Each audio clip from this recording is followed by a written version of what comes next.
പപ്പടം വെച്ച് എളുപ്പത്തിൽ നമുക്കൊരു ചമ്മന്തി റെഡിയാക്കി എടുക്കാം. Welcome to food stories. ചമ്മന്തി റെഡിയാക്കാനായി നമ്മൾ 5 പപ്പടം വറുത്തെടുത്തിട്ടുണ്ട്. ഇനി ഇതിലേക്ക് നമ്മളൊരു 3 വറ്റൽമുളകും 12 ചെറിയുള്ളിയും കുറച്ച് കറിവേപ്പിലയും ഒരു ചെറിയ കഷ്ണം പുളിയും ഇതെല്ലാം കൂടെ നമുക്കൊന്ന് വറുത്തെടുക്കേണ്ട ആവശ്യമുണ്ട്. നമുക്ക് ഓരോന്നായി വെളിച്ചെണ്ണയിലിട്ടിട്ട് ഫ്രൈ ചെയ്തെടുക്കാം. മീഡിയം ടു ലോ ഫ്ലെയിമിൽ ഇട്ടിട്ട് വേണം നമ്മൾ ഫ്രൈ ചെയ്യാൻ. ഇത് കരിഞ്ഞു പോകാൻ പാടില്ല.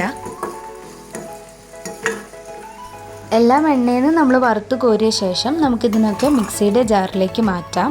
എന്നിട്ട് നമ്മൾ നേരത്തെ പപ്പടം മാറ്റി വെച്ചിരുന്നില്ലേ, അത് നന്നായിട്ട് പൊടിച്ചിട്ട് ഇതിൻ്റെ കൂടെ ചേർത്ത് കൊടുക്കാം. എന്നിട്ട് നമുക്കിതിനൊന്ന് അരച്ചെടുക്കണം.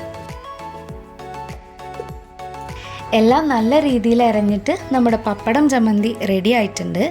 ഇനി ഇതിലേക്ക് നമ്മൾ ഒരു 1/4 ടീസ്പൂൺ ഉപ്പും 1 ടീസ്പൂൺ അളവിൽ നല്ല പച്ച നാടൻ വെളിച്ചെണ്ണയും കൂടെ ചേർത്തിട്ട് ഇതിനെ നന്നായിട്ടൊന്ന് മിക്സ് ചെയ്തെടുക്കണം. അങ്ങനെ നല്ല ടേസ്റ്റിൽ നമ്മുടെ പപ്പടം ചമ്മന്തി ഇവിടെ റെഡി ആയിട്ടുണ്ട്. അപ്പോൾ എല്ലാവരും ട്രൈ ചെയ്യുക. വീഡിയോ ഇഷ്ടപ്പെട്ടാൽ ചാനൽ സബ്സ്ക്രൈബ് ചെയ്യാനും സപ്പോർട്ട് ചെയ്യാനും മറക്കരുത്.